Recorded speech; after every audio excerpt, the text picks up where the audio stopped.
É um texto conhecido. Ontem nós tivemos um culto abençoado. E essa semana vai ser também canal de bênção para a vida da igreja. Nós estamos numa campanha de honra. Vai estar aqui conosco o pastor Ricardo, da Igreja do Casarão. Alguns irmãos da igreja ministrando. E também, no próximo final de semana, como foi dito, tem essa festa dos R$2. E à noite vai estar aqui, se eu não me engano, irmãos, olha só. Eu fiz uma agenda para estar ministrando no aniversário da Assembleia de Deus do Belém. Depois eu fiquei sabendo que a banda Cristo Rei vai estar aqui. Mas eu vou ter que estar lá. Mas vocês aí louvam a Deus aqui por mim. Eu tenho certeza que vai ser bênção no próximo sábado aqui conosco. Amém? Evangelho de João, capítulo 6. Nós vamos ler do verso 1 em diante. Uma palavra simples, mas eu tenho certeza que os irmãos se identificam muito com essa passagem. Tem algumas coisas que são retratadas de forma simples que nós lembramos mais. Quem lembra aqui na época do colégio de um livro chamado A Ilha Perdida? Alguém leu? Irmãos, eu leio esse livro aí há mais de 30 anos e eu conheço a história, porque a linguagem era simples. Quem leu aqui? Quem mexeu no meu queijo? Outro livro de linguagem simples, mas que marca a nossa história, né? E a Bíblia é cheia de relatos, de histórias, né, de uma linguagem simples que Jesus e os seus discípulos traziam para nós. Mas nós precisamos estar atentos a essa linguagem. Não basta Jesus nos dar uma linguagem simples se nós não nos atentarmos para isso. Então, antes de entrarmos no texto, eu quero ver se você está aqui comigo. Coloca a mão aí no seu peito. Mas tem que ser rápido, hein? Vou falar rápido, vocês têm que ser rápido, tem que estar atento. Mão no peito, mão no queixo, mão no nariz, mão na nuca. Oxe, tem gente procurando a nuca aqui, ó. Dá mais uma chance aí. Agora todo mundo ergue a mão assim, ó. Eu vou contar até 3. Fica a mão erguida. O último que abaixar vai ter que vir aqui fazer um louvor, hein? Fica a mão estendida. Dá um frio na barriga, né? Olha lá. Eu falei que ia contar até 3. Vocês não estão prestando atenção no culto. Cutuca teu irmão e fala assim, presta atenção. Porque se eu ler o texto, eu ministrar e você abaixar a mão antes da hora, irmão, não vai adiantar. Então abre o teu coração nessa noite, vamos ler. Todos aqui? Amém. Diz assim o texto. Depois disto, partiu Jesus para o outro lado do mar da Galileia, que é de Tiberíades, e grande multidão o seguia, porque via os sinais que operava sobre os enfermos. E Jesus subiu ao monte e assentou-se ali com os seus discípulos. E a Páscoa, a festa dos judeus, estava próxima. Então Jesus, levantando os olhos e vendo uma grande multidão, que uma grande multidão vinha ter com ele, disse a Filipe, onde compraremos pão para este comerem? Mas dizia isto para o experimentar, porque ele bem sabia o que ia fazer. Filipe respondeu, 200 dinheiros de pão não lhe bastarão, para que cada um deles tome um pouco. E um dos discípulos, André, irmão de Simão Pedro, disse, está aqui um rapaz que tem 5 pães de cevada e 2 peixinhos, mas o que é isso para tantos? E disse Jesus, mandai assentar os homens. E havia muita relva naquele lugar. Assentaram-se, pois, os homens em número de quase 5.000, e Jesus tomou os pães e, havendo dado graças, repartiu pelos discípulos, e os discípulos pelos que estavam assentados, igualmente também dos peixes quanto eles queriam. Enquanto estavam saciados, disse aos seus discípulos, recolhei os pedaços que sobraram para que não se perca. Recolheram, pois, e encheram 12 alcofas de pedaços dos 5 pães de cevada que sobraram aos que haviam comido. Vendo, pois, aquele homem o milagre que Jesus tinha feito, diziam, és verdadeiramente o profeta que devia de vir ao mundo. Feche seus olhos, Pai, entre mim e vós há o Espírito Santo de Deus, que somente aquilo que é proveniente de Ti, Pai, seja ministrado ao coração da Tua igreja, para que possamos reter nessa noite o que é bom, que toda distração, Pai, ó Pai, que todo embaraço caia por terra, tudo aquilo, ó Pai, que venha tentar roubar, Senhor meu Deus, a Tua palavra dos nossos corações, que seja eliminado nessa noite. Tu és bem-vindo neste lugar, fique à vontade entre nós, Pai, porque neste lugar queremos somente ouvir a Tua voz, em nome de Jesus, amém, amém. Eu estou com a voz ainda, por causa do pó, um pouco embaçada, mas eu quero nessa noite trazer uma forma diferente de você compreender esse texto. As mensagens aqui da igreja têm sido mensagens que têm complementando uma a outra, não sei se você tem percebido ao longo desses domingos. E essa mensagem aqui daria para nós fazermos uma série de 10 domingos somente nesse texto, transmitindo o que Jesus queria mostrar para os seus discípulos, para a igreja e para nós com essa passagem. Mas eu vou resumir essas 10 séries, vou tentar fazer hoje de forma resumida, dentro do tempo, mostrar para vocês 10 importantes lições que o texto nos ensina. Daria uma série aqui igual Velozes e Furiosos, né? Até o número 10, 9 vai até os Velozes e Furiosos, se não me engano. Mas eu quero nessa noite mostrar para vocês algumas coisas de forma bem simples. Eu não vou parar em tanto no que quer dizer essas mensagens, mas eu quero que você absorva essas 10 lições e aplique na tua vida. A primeira coisa que eu aprendo nesse texto é que Jesus, ele estava saindo de um lado do mar de Gezaré, onde ele havia sido rejeitado por uma multidão, e ele estava agora sendo recebido por uma multidão que estava ansioso para ouvir as suas palavras, uma multidão que desejava estar perto de Jesus. E é nesse cenário, nesse contexto que nós vemos o evangelista João escrever de uma forma diferente do evangelho de Mateus, Marcos e Lucas a respeito dessa passagem. João descreve aqui e nos mostra um adendo importante para ficar nos nossos corações. Quando o mestre então chega, diz que Jesus partiu para o outro lado do mar da Galileia, de Tiberíades, e grande multidão o seguia. E era Páscoa, e aí uma grande multidão que via de ter com ele, e a pergunta de Jesus é: o que vamos dar de comer a essas pessoas? Agora atente para a primeira lição nessa noite. A primeira coisa que eu quero que você absorva nessa noite e entenda é: por que Jesus faz essa pergunta a Felipe? Quem era o tesoureiro do ministério de Jesus? Quem? Não seria mais coerente Jesus fazer essa pergunta para Judas? Não é mais coerente numa grande empresa os assuntos financeiros serem tratados por aqueles que cuidam das finanças da empresa? Sabe por que Jesus pergunta a Felipe e não a Judas e nem a um outro? Primeira lição que eu aprendo nesse texto é que Jesus sabe com quem ele pode contar. Às vezes nós questionamos o porquê de algumas situações não chegarem até nós. Questionamos o porquê de não estarmos participando de algo. Quem sabe lá atrás, como o próprio Jesus diante do seu ministério, que percebeu que Judas se feriu quando Jesus quebra um vaso caro, e Judas ali então, preso ao valor daquele perfume, mostra que ele não estava preparado para tamanha responsabilidade. E nós muitas das vezes podemos também estarmos falhando em relação às nossas responsabilidades. Por isso nós não podemos questionar jamais o agir de Deus em relação a determinada coisa quando Deus chama alguém, porque Deus sabe com quem Ele pode contar. Quem sabe Deus já nos chamou 1, 2, 3, 4, 5 vezes para algo e nós não estávamos dispostos ou preparados para aquilo. Quantas vezes dentro da nossa casa nós sofremos porque as pessoas que deveriam contar conosco se decepcionam, porque nós falhamos, e aí nos deixamos levar pela tristeza quando aquela pessoa se distancia ou vai procurar recursos e vai buscar ajuda em outro lugar. Então nós precisamos estar, irmãos, preparados para suprir aquilo para qual fomos chamados. Jesus sabe com quem pode contar. Eu como pastor sei, irmãos, com quem eu posso contar. E você como pai, como trabalhador, sabe com quem você pode contar. Quanto mais Deus sabe exatamente quais pessoas Ele pode contar. Seja uma dessas pessoas. Seja uma dessas pessoas que diz: Senhor, eis-me aqui.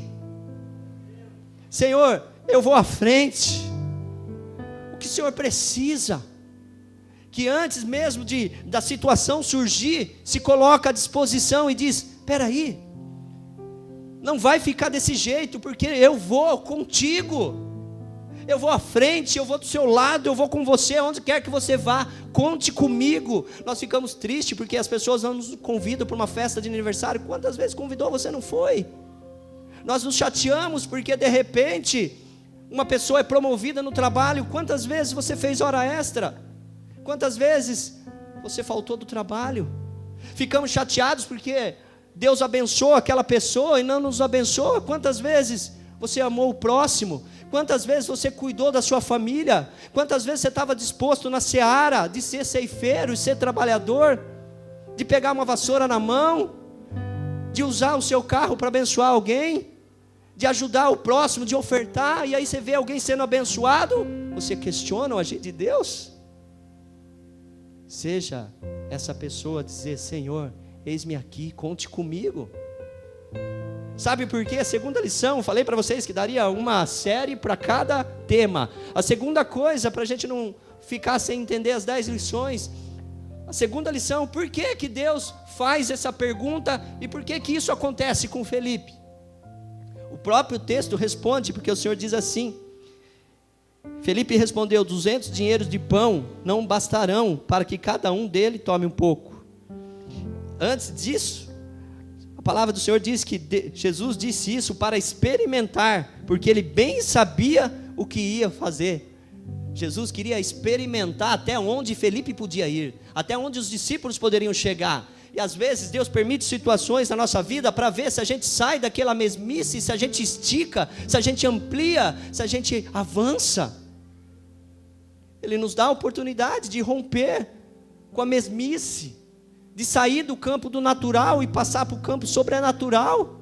Então Deus nos coloca em umas situações onde era para ser 10 e está você sozinho, para falar: você pode, ainda que todos não tenham vindo, você pode, porque eu sou contigo. Deus tira você do seu comodismo para ver se você, diante daquele cenário, daquela tragédia, qual é a sua reação? Qual é a sua reação? De desespero ou de dizer: não, ainda que seja pouco, eu sei com quem eu estou andando? Será que nós estamos sendo aprovados por Jesus? Será que nessa experiência, porque entenda, irmãos, nada pega Jesus de surpresa. O texto diz, ele sabia, bem sabia, olhem a ênfase, ele não só sabia, ele bem sabia o que ia fazer, mas ele queria experimentá-lo. Aquilo que surpreende você não surpreende Deus. A palavra do Senhor diz que os nossos pensamentos não são como os pensamentos de Deus, nem os nossos caminhos. E às vezes nós achamos que Deus foi pego de surpresa naquela situação. Olha, coitado, meu Deus, olha só, Deus permitiu isso, acho que Deus se esqueceu. Não, irmãos, Deus conhece tudo. Ele conhece o nosso deitar e o nosso levantar. E aquilo que surpreende você não surpreende Deus. Aquilo que assusta você não assusta Deus. Aquilo que traz para você um temor não passa na cabeça de Deus. E Ele está nos dando a oportunidade de sermos experimentados. Por isso que às vezes você ouve lá: meu Deus, de novo o pastor falando sobre isso. É Deus ampliando o seu termo, é Deus ampliando sua sabedoria. Mas de novo a irmã falando isso, pedindo isso. É Deus te dando mais uma oportunidade, porque você não entendeu na primeira, não entendeu na segunda, não entendeu na terceira, mas Ele quer que um dia você entenda. Ele quer que um dia você diga: não, cansei dessa vida, cansei de ficar no final da fila, cansei de ser um zero à esquerda. Eu vou, porque eu tenho capacidade, eu vou ser alguém. Então Deus nos experimenta ao longo da nossa trajetória. E as dificuldades que estão acontecendo não pegam Deus de surpresa. Leia o Salmo 11, quando Davi está sendo perseguido, ele escreve lá no Salmo 11, aonde o que pode fazer o justo quando seus fundamentos são abalados, ele mesmo recebe de Deus a direção. O Senhor está no santo templo, Ele governa, amados. É nós que estamos sendo moldados na prova, não é Deus. É nós que estamos sendo aprovados. Então permita-se a partir de hoje evoluir.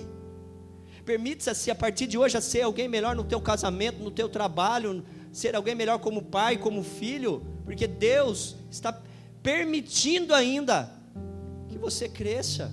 Mas chegará um tempo que não haverá tempo. Lembra do jovem rico?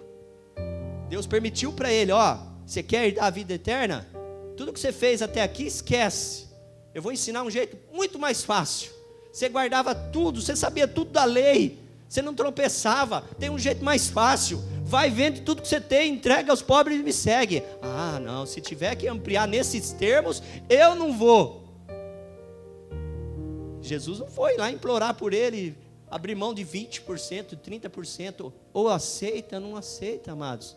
Deus nos chama para que possamos ampliar os nossos termos, para sermos experimentados dentro da nossa casa, dentro do nosso ministério, dentro do nosso trabalho. Então permita-se a partir de hoje a ser aprovado na prova. Terceira coisa que esse texto nos ensina é o que Jesus faz antes do milagre. Porque preste bem atenção, todos nós almejamos milagre na nossa vida, como os discípulos. Eles estavam ali também porque sabiam que Jesus realizava milagres. Mas o que Jesus faz no meio do trajeto que às vezes nós não entendemos? Por quê? Porque nós focamos demais no que queremos e esquecemos de viver aquilo que está acontecendo. É como uma viagem, você foca tanto em chegar na praia que você não presta atenção na paisagem.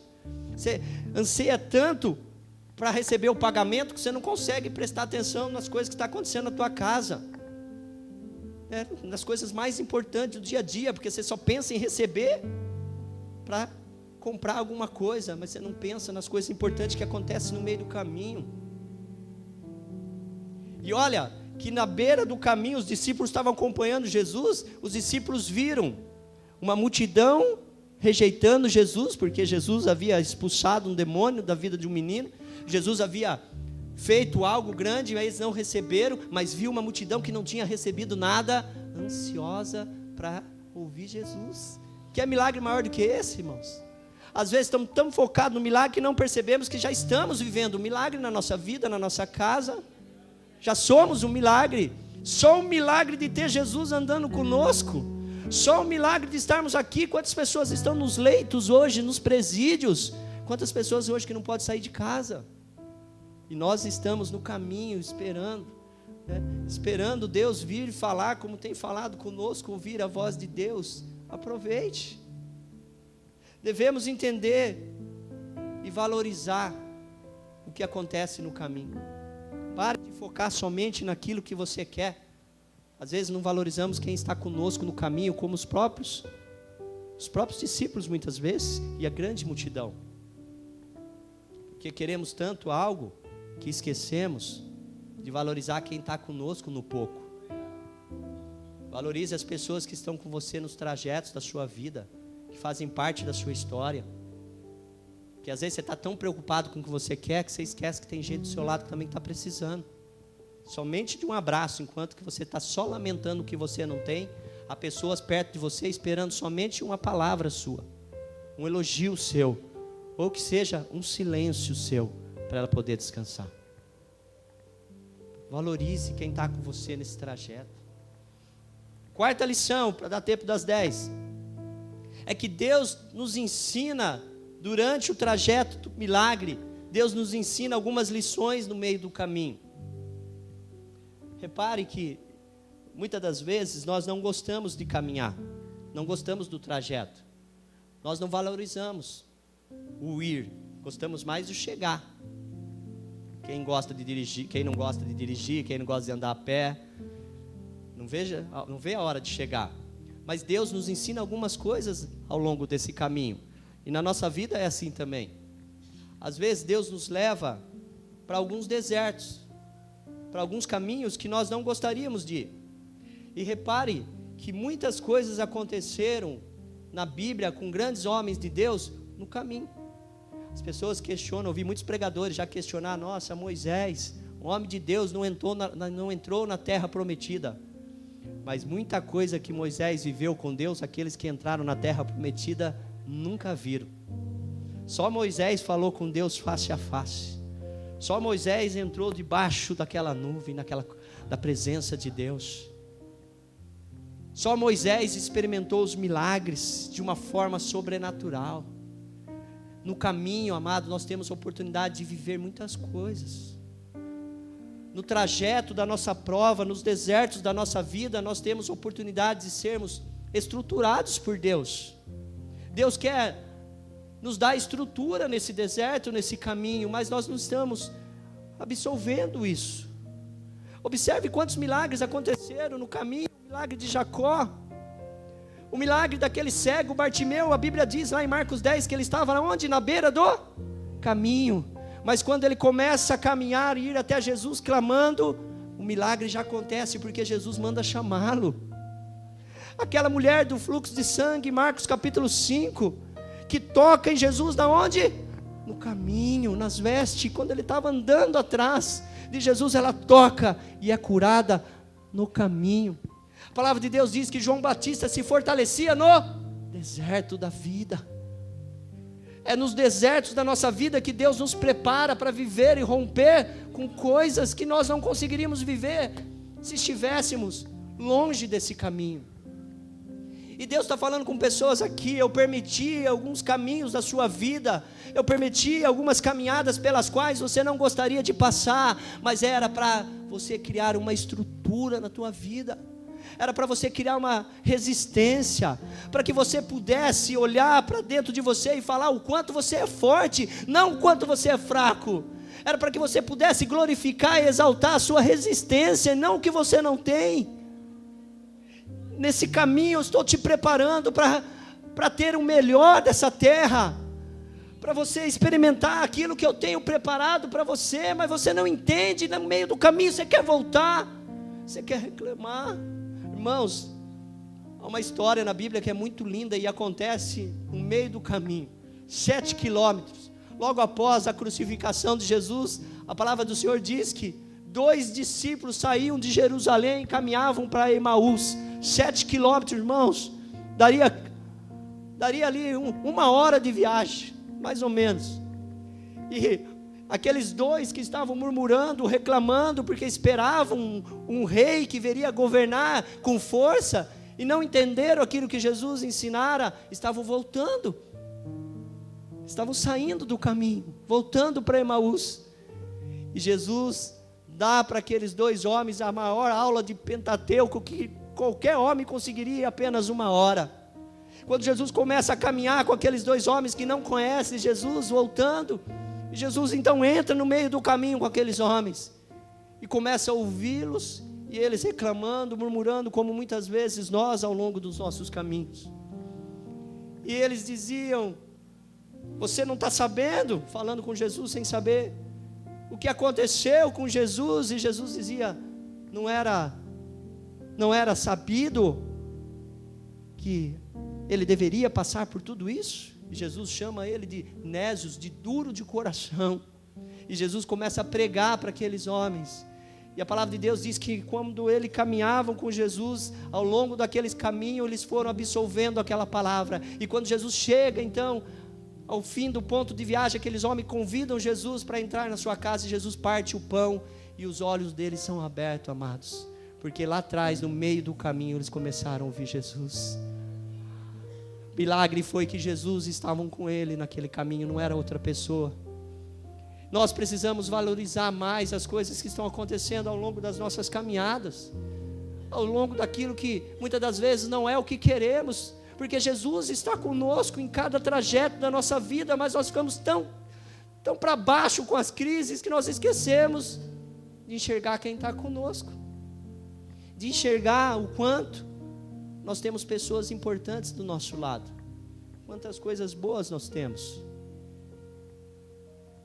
E no caminho Deus está dizendo para pessoas hoje: talvez você sofreu uma grande decepção ministerial, quem sabe você tem vivido o dilema no teu casamento, você está enfrentando uma privação financeira, você passa por uma luta, uma crise, e você pede: Senhor, eu quero voltar a sentir mais o Espírito Santo. Jesus está dizendo para você: eu estou com você no caminho, é só você me enxergar, é só você se render a mim, é você enxergar que você está ao meu lado, você já tem um milagre. Porque quando nós enxergamos isso, irmão, a consequência do milagre é inevitável. A consequência do milagre é inevitável, porque nós não desperdiçamos esse trajeto, e nós conseguimos entender o que Deus quer falar conosco. Então deixe Jesus partilhar desse caminho com você. Pare de murmurar, porque onde há murmuração, Deus se faz presente. Pare de fugir, pare de lamentar, comece a dizer: obrigado, Senhor, porque é pouco, mas é contigo. Obrigado, Senhor, porque apesar de tudo, eu ainda sinto a tua presença. Obrigado, Jesus, por cuidar de cada detalhe, porque o Senhor é o Deus de detalhes. Quinta lição, o verso 1 diz que depois que Jesus partiu para o outro lado, aquela multidão que o havia abandonado, rejeitado, a outra aguardava. Preste atenção, igreja. Há 2 milagres de multiplicação na Bíblia dos pães, né? E às vezes nós não entendemos, achamos que é o mesmo milagre. Os evangelhos descrevem os 2 episódios para que possamos entender a total dependência que temos que ter de Deus. E há algumas diferenças entre a primeira multiplicação e a segunda. Algumas diferenças que ao longo da nossa caminhada cristã nós começamos a absorver de uma forma diferente do que quando ouvimos pela primeira ou a segunda vez. Perceba você que no primeiro milagre da multiplicação, Jesus leva os seus discípulos para o deserto, mas não era o deserto, porque havia aldeias ali. Tanto que o texto diz que havia aldeias para comprar, mas não havia dinheiro suficiente. No segundo milagre da multiplicação, Jesus já leva eles para o deserto, já não havia ali aldeias. No primeiro milagre da multiplicação, Jesus usa o alimento, os peixes, de um garoto, 5 pães e 2 peixes. No segundo milagre da multiplicação, já são os pães dos discípulos. No primeiro sobra 12 cestos, no segundo sobra 7 cestos, e são alguns peixes, não 2 peixes. Há algumas diferenças, mas que nós precisamos entender que em ambos os milagres, Deus se faz presente e há sobra, mostrando que a nossa dependência de Deus nos leva a ter muito mais do que nós achamos que queremos. Agora, por que eu fiz questão de mencionar isso para vocês? É porque nós precisamos entender e aprender a quinta lição, a lidar com o deserto. Nas 2 situações, Jesus leva-os para um local deserto, e na outra, Jesus os leva para o deserto. Em ambas situações, eles estavam vivendo no deserto. E nós precisamos lidar com o deserto da nossa vida, porque no caminho, muitas das vezes, vamos nos sentir no deserto, mesmo com Deus. Agora, o que nos chama a atenção é que é fácil glorificar e exaltar a Deus no palácio, não é, irmãos? É fácil você cantar o hino da vitória, com o dinheiro cheio, com o bolso cheio de dinheiro, você cantar o hino da vitória, né? Você cheio de amigos. O difícil é você louvar na prisão, é você glorificar a Deus meia-noite. Difícil é você louvar a Deus ainda que a figueira não tenha o seu fruto. Difícil você louvar a Deus quando tudo dá errado, amados. Mas é isso que nós aprendemos com Cristo. Aquela multidão estava faminta, irmãos. Imagina vocês, estavam famintas, não tinham pastores. Jesus tem compaixão daquelas pessoas, porque Ele vê aquelas pessoas como ovelhas sem pastores. E Jesus tem compaixão, e Jesus começa a ensinar, irmãos. Já viu alguém com fome parar 2, 3, 4 horas para ouvir alguém falar? Pensou que ruim? Tem gente que não vê a hora de acabar o culto para ir no McDonald's. O ruim, quando você está fora do seu estado normal, você tem que esperar. Já passou por isso? Você com aquela dor de barriga e não ter banheiro, você na estrada. Você com aquela sede, irmão, só ter refrigerante. É ruim, não é? Mas sabe o que o texto mostra? Que eles estavam com fome, mas eles estavam ouvindo Jesus. O difícil é que às vezes no deserto da nossa vida, nós queremos abandonar tudo, chutar o balde. E a primeira coisa que nós queremos fazer é parar de ouvir. Já reparou isso? Chega esse negócio de ficar ouvindo, eu já cansei de falar, nada muda.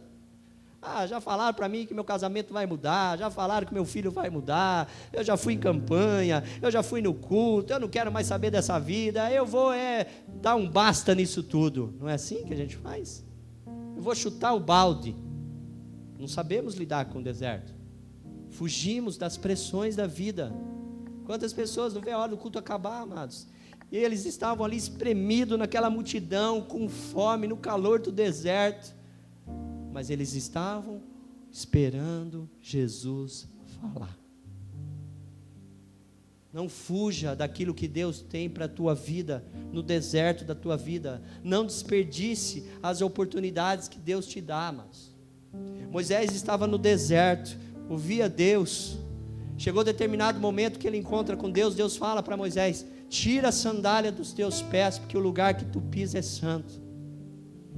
Moisés tira a sandália, irmão, sabe por quê? Porque no deserto você não tem que depender de recurso humano. Você não tem que depender de favores humanos. No deserto você torna-se totalmente dependente de Deus. Alguns não entenderam, eu vou simplificar para você aqui. Moisés entendeu que no deserto ele não precisava de sandália, porque ele tinha aquele que criou a pele do pé dele, irmãos.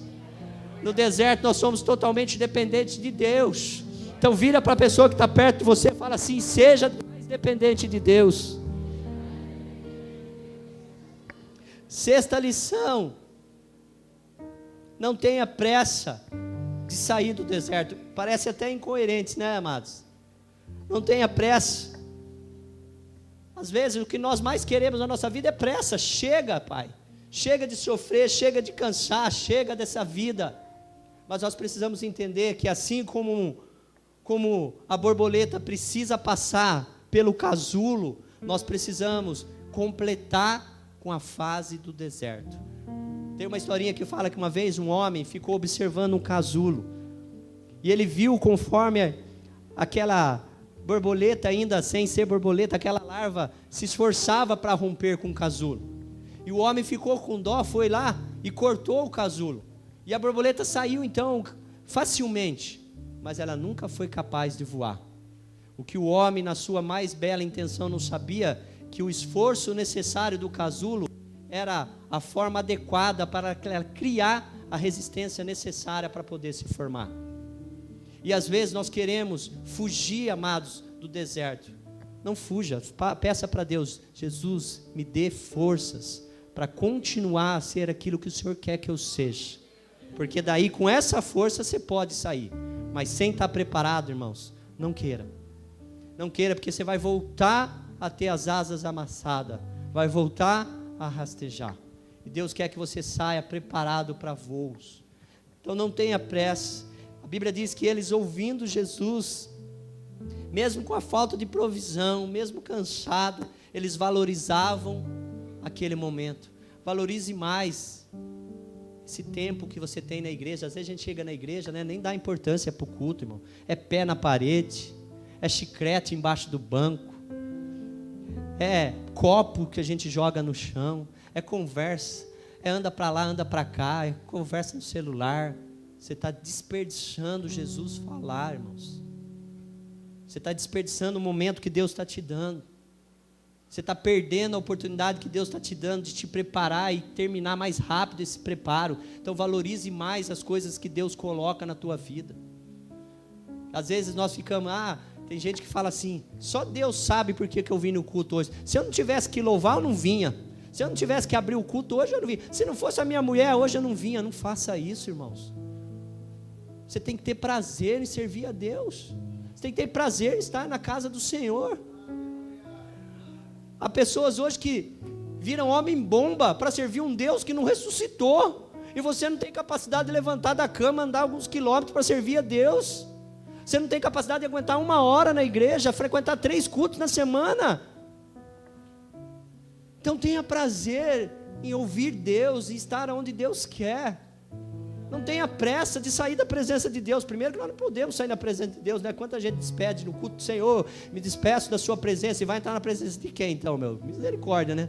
Nós estamos na presença de Deus todo o tempo, irmãos. Todo o tempo. Então não tenha pressa. Senhor, obrigado por essa palavra que quando o Senhor ministra, o Senhor cura, o Senhor liberta, o Senhor sara.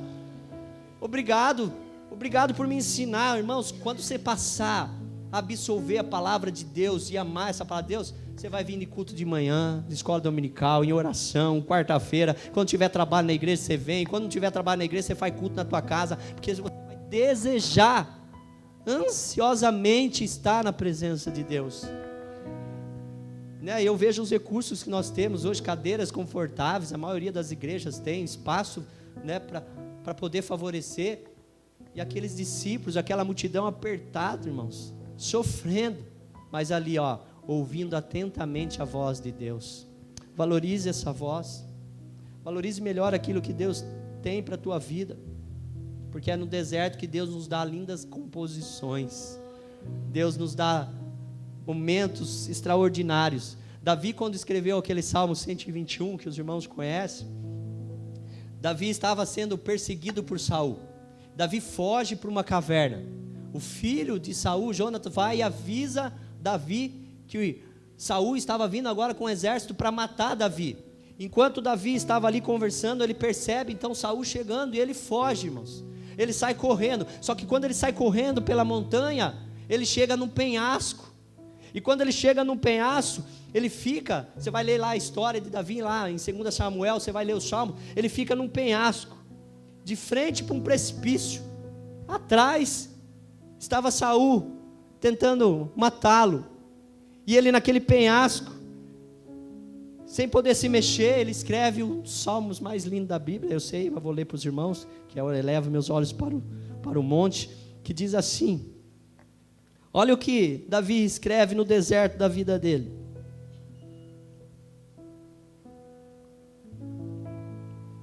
Salmo 121, alguém quer ler? Que eu estou procurando aqui. Salmo, vem, achei. Salmo 121. Olha o que Davi diz naquele abismo no deserto, irmãos. Preste bem atenção, eu vou ler para vocês. Se vocês não dão um brado de vitória, não aplaudir Jesus com Davi, não tem mais jeito. Olha o que Davi diz. Eleva os meus olhos para o monte. De onde? Não deixará vacilar os meus? O que fez o céu e a terra.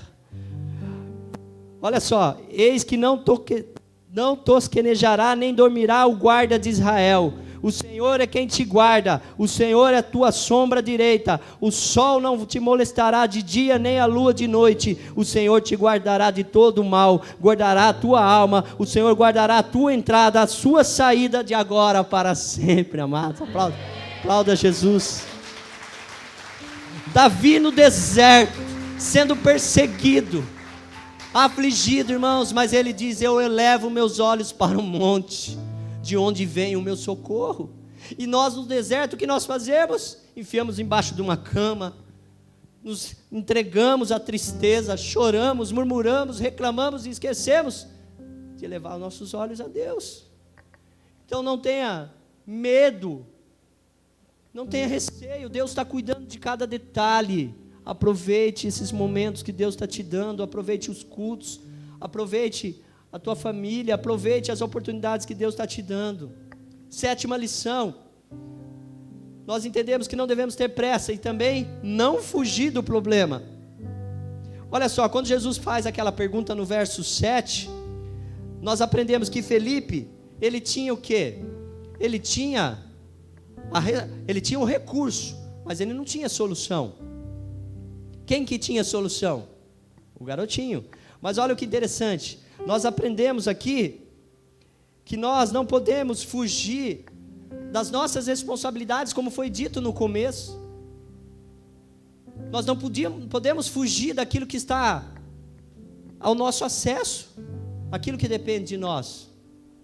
Jesus faz uma pergunta, Felipe não tem a resposta, ele tem parte da resposta, mas nós temos toda a resposta, porque nós entendemos o nosso contexto hoje, é muito mais fácil de entender do que naquela época, onde os discípulos ainda estavam conhecendo os poderes e a multiforma de Deus trabalhar. E nós precisamos entender que, às vezes, nós não vemos o milagre no caminho, ou não prestamos atenção, porque nós, tendo a resposta, não usamos a resposta. Os discípulos, ou Felipe, tinha o dinheiro. Jesus pergunta. Aí André diz, há um garoto aqui, ele tem a resposta. Ele tem 5 pães. Aqueles que deveriam ter resposta diz, mas é pouco, para muitos. Mas o garoto, o que ele faz? Ele abre mão daquilo que para ele, nas mãos de Jesus, era a resposta. Está entendendo? Às vezes nós não vivemos o milagre na nossa vida, irmãos, porque nós temos aquilo que está ao nosso alcance para fazer, mas nós retemos, nós não fazemos. O menino podia pensar assim, imagina comigo, o texto diz 5.000 homens, porque não era contado mulheres e crianças. Você acha, irmãos, que uma pessoa sai de um lugar, uma multidão, para ir para outro local, sem saber a hora de voltar, para ouvir? Se eu perguntar aqui, com 300 pessoas, tem gente aqui que vai ter um chocolate aqui na bolsa? Tem gente que vai ter um x-tudo aí, eu não vou falar quem é. Mas tem gente que vai ter aqui uma bala, um doce, tem um... E aquela multidão, no meio daquela multidão, será que é só o garotinho que tinha 5 pães e 2 peixinhos? Claro que não. A atitude daquele garoto podia ser, peraí, esse lanchinho é para mim. Eu vou ouvir Jesus falar também, eu vim preparado. Ou eu tenho que cuidar da minha família. Mas ele não, amados, ele tinha a resposta. Ele sabia que aqueles pães na mão de Jesus era a resposta. E nós precisamos colocar em ação aquilo que nós temos, mesmo que seja pouco. Mesmo que seja pouco. Às vezes eu vejo pessoas falando assim, eu não sei cantar, não sei louvar, não sei fazer nada. Sabe sim. Coloca na mão do Senhor. Eu tenho pouco recurso, Deus sabe. Lembra da viúva? O profeta chega na casa da viúva, ela tinha que preparar a última refeição e morrer, irmãos, mas ela sabia que aquele pouco usado para as coisas de Deus seria diferente. Pare de reter o pouco. Pare, só Deus sabe, eu tenho só um dia da semana para descansar, o pastor quer que eu vou na escola dominical, o único dia que eu posso acordar meio-dia. Para de reter aquilo que você pode fazer. Deus sabe quanto que eu estou cansado, eu tenho isso, eu tenho aquilo, eu tenho dor daqui, dor ali, eu não vou ajudar. Para, amados. Para, porque com Deus o pouco é muito. Se você fazer um pouco, se o seu pouco for meia hora, se você ajudar meia hora, Deus vai olhar para Deus, aquilo vai ser como aquele outro que ajudou talvez um ano inteiro. Mas faça um pouco, para de reter. Tem gente que adora viver da pesca do outro, irmãos. Tem gente que tem condição de fazer as coisas, mas vive guardando o seu peixe, o seu peixinho. Do meu ninguém dou. Se sobrar de alguém aqui, eu pego do outro e escondo o meu aqui. Tem gente assim, por isso que não prospera. Já podia estar aí, trabalhando, podia ter um carro, podia estar namorando, podia estar fazendo as coisas, mas vive esperando cair a migalha do outro ali. Ofereça o teu pouco para o outro, ajude o próximo, ajude o reino de Deus. Seja como esse menino, seja parte da solução. Nós precisamos nos envolver com a resposta e não somente ter parte da resposta. Às vezes nós queremos que Deus faça algo na nossa vida e Deus está dizendo, e a sua parte? E o teu envolvimento? Você foi decepcionado? Sim, eu sei, você foi machucado por homens, mas e a tua parte de fazer para mim? E a tua parte de ajudar o próximo? Entenda que esse texto é bem claro, porque aquele menino, quando ele oferece o pouco na mão de Deus, além de alimentar aquela multidão, irmão, sobra 12 cestos. Quando nós confiamos, a 8ª lição é quando você confia e permite Deus tirar da tua mão, o milagre acontece. Mas enquanto você está com o peixe na tua mão lá, enquanto você está com a situação debaixo do teu controle, querendo resolver do teu jeito, nada funciona. E às vezes nós somos assim, né? Nós queremos o nosso jeito. Faz um favor para mim, liga lá para o João, fala para ele, deixa Deus agir. Irmão, faz uma coisa para mim, faça assim, assim, assado. Não, irmão, deixa Deus mover. Deixa Deus mover a situação, Deus colocar a mão, tira a tua mão. Nós queremos que a pessoa mude porque nós queremos que ela mude. E às vezes, sabe qual é o nosso erro? As pessoas às vezes oram a Deus assim, Deus, muda o meu marido, o Senhor sabe que eu estou sofrendo. Não faça isso, irmãos. Senhor, converta meu marido, antes dele ser um bom marido para mim, que ele seja um bom filho para ti. Antes de mudar o meu filho, Pai, para que eu possa ter algo, ele, Pai, precisa de algo, Deus. Pare de fazer uma oração egoísta. E nós precisamos, amado, tirar da nossa mão e pôr na mão de Deus. Porque o apóstolo Paulo diz assim: aquele que poupou o seu único filho por amor a nós, não é capaz de fazer muito mais por nós? É como uma história, uma ilustração que diz que certa vez um homem estava passando na rua e viu uma criancinha sendo espancada. E ele olhou de longe e ali havia 4 homens espancando uma criança, e ele entrou no meio daquela briga e ele empurrou aqueles homens, ele apanhou muito, mas ele conseguiu sair com aquela criança, que era órfã. E ele levou aquela criança espancada para o hospital, cuidou daquela criança, pagou o tratamento daquela criança, adotou aquela criança, deu um nome e um sobrenome. E um dia aquela criança, já um pouco mais velha, estava no quarto, chorando. E aquele pai agora então começa a ouvir o choro da criança. E de repente a criança começa a chorar, dizendo: Deus, eu estou com medo, porque eu não sei o que vai ser amanhã da minha vida, do meu futuro. Eu não sei se eu vou ser alguém na vida, se eu vou estudar, se eu vou ter até o que comer. Aquele pai entra no quarto e diz: filho, você se esqueceu? Eu arrisquei a minha vida por você. Eu te dei uma filiação. Eu te chamei de filho. E você está preocupado ainda com alguma coisa? É o que Paulo diz para nós. Quanto mais Deus, irmão, é fiel, aquele que não poupou o seu único filho, jamais deixará o justo desamparado, e a sua descendência mendigar o pão. Então, diga a Deus: Deus, eu quero mais da tua dependência, eu quero mais do teu amor, eu quero ser mais dependente de ti, Pai. Se renda mais a Deus, coloque na mão dele. Pai, eu tiro da minha mão nessa noite tudo aquilo que eu estou tentando controlar, e eu coloco nas tuas mãos, Pai, porque eu sei, Deus, que é o melhor lugar. E nós temos que aprender isso, irmãos. Nós precisamos absorver isso. Havia um dono de um orfanato nos Estados Unidos, eu não recordo o nome dele, que ele vivia passando dificuldade, e ele sempre ensinava as crianças daquele orfanato que Deus sempre era o Deus provedor. E um dia os recursos faltaram, de um dia para o outro, totalmente diferente das outras semanas, quando havia mais tempo.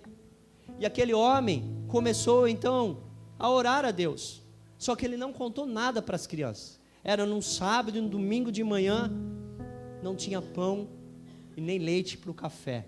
200 crianças daquele orfanato, eu vou trazer o nome desse, é um pastor, um pregador muito conhecido. E ele então à noite foi orar. Falou: Senhor, o Senhor nunca deixou faltar nada, ainda que pouco, o Senhor sempre proveu. Eu sei, Pai, que eu não preciso criar alarde neles, porque o Senhor é o Deus que cuida de tudo. Aquele homem foi dormir, irmãos. Pela manhã ele conta no testemunho dele, que alguém bate na porta, um homem com 2 carruagens, trazendo 200 pães, 200 litros de leite, porque o rei do vilarejo do lado, do castelo do lado, não quis receber o pão porque estava queimado. E aqueles homens, e aquele pastor conta, Deus supriu, irmãos, no último jeito, no último momento, mas nunca deixou faltar. Esse é o Deus que nós servimos, por isso nós devemos confiar em Deus, irmãos. Agora, outra lição que nós aprendemos, o verso 10 diz, para conseguir terminar hoje, que Jesus mandou eles se assentarem. Olha só o que diz o texto. E disse Jesus: mandai assentar os homens. E havia muita relva naquele lugar. Assentaram, pois, os homens em número de quase 5.000. E os outros evangelistas dizem que foram separados os homens em uma quantidade. Por quê, amados? Porque no deserto nós vamos aprender que Deus gosta de ordem. Deus gosta de 2 coisas que nós tenhamos. Uma já foi falada aqui por alguém, para a Bárbara. A outra é que Deus gosta de ordem. Ele fez cada parte da multidão separar. Juntou aquela multidão e dividiu. Por quê? Porque Deus não gosta de nada bagunçado, irmãos. E às vezes nós estamos no caminho com uma vida bagunçada, porque nós não oramos mais. O homem que era para ser o sacerdote do lar é a mulher que é, a mulher que era para ser a mulher sábia é o homem que é, o filho que era para honrar o pai não honra, o pai que era para tratar o filho como herança não trata, né? O pai morrendo, o filho não se importando, o pai doente, a mãe doente, e nós com a nossa vida em desordem, a casa de Deus precisando de voluntário e nós despreocupados, e a nossa vida em desordem. Então Jesus vai falar para os discípulos: coloca tudo em ordem, eu vou alimentá-los, mas tem que haver ordem. Nós precisamos ter ordem na nossa vida, precisamos organizar melhor as coisas da nossa casa, precisamos planejar melhor a nossa vida, planejar o que nós queremos para o meu casamento, o que eu quero, qual é o meu objetivo do meu casamento, é satisfazer somente a mim? Ou não, eu quero também fazer a felicidade do outro, eu quero glorificar o nome de Deus na minha família? Qual é o meu projeto de vida no meu trabalho? Por que eu tenho um ministério? Para mim aparecer? Não. Eu quero ser usado para quê? Né? Que às vezes nós somos assim, quando nós temos uma função, nós estamos bem. Quando nós estamos fora daquela função, nós estamos totalmente fora de ordem. Não, nós temos que funcionar independente da nossa chamada. Então nós precisamos, amado, colocar em ordem a nossa vida. Voltar a orar, a jejuar, voltar a ter a outra lição daqui, que é voltar a ter comunhão, porque Jesus faz eles estarem pertos, como foi falado na escola dominical, no culto domingo passado, no culto domingo retrasado, como Deus vai continuar falando até o dia que Ele voltar, amados. Por quê? Porque Deus gosta de ordem e de comunhão. Ele não quer abençoar você para você viver isolado. Ele partiu o pão para que todos pudessem participar. Ele deu graças e partiu, porque quando você parte, quando você agradece, cresce. E quando você partilha, Deus multiplica, irmãos. Então nós precisamos ter comunhão. E se nós queremos viver um milagre no meio do caminho, nós temos que unir aquilo que está dividido. Nós precisamos nos aproximar da comunhão como igreja, como família, como corpo. E eu acho que Deus fica olhando lá de cima. Deus olha assim: eu tenho ensinado tanto a minha igreja sobre comunhão, e as igrejas estão tão distantes umas das outras. Eu tenho ensinado tanto os meus filhos a buscarem a unidade, e eles estão cada vez mais distantes um do outro, e no deserto, separado, distante, eles não vão entender. Então, que nós possamos entender nessa noite que Deus quer nos aproximar das pessoas. Naquela multidão, amados, eu tenho certeza que não havia gente agradável, mas Deus pediu para que os discípulos, Jesus pediu que os discípulos unissem e o dividisse em grupos, para que ninguém ficasse isolado, que ninguém ficasse deixado de fora. Então essas são as 10 lições que nós aprendemos nessa noite. As 10 lições que Deus quer nos ensinar e quer trazer para nós. Foi cantado um louvor aqui no início do culto, que diz que Rude Cruz, né? Que nós vamos carregar essa cruz até um dia trocar ela por uma coroa. Não foi isso que nós louvamos?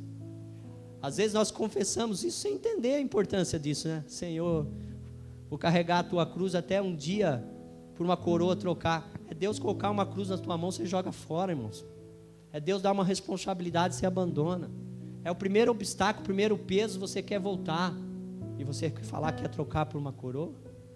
Então que nós possamos estar dispostos nessa noite a sermos tratados por Deus no caminho. Eu queria que você fechasse os teus olhos nessa noite, o Ministério de Louvor viesse aqui.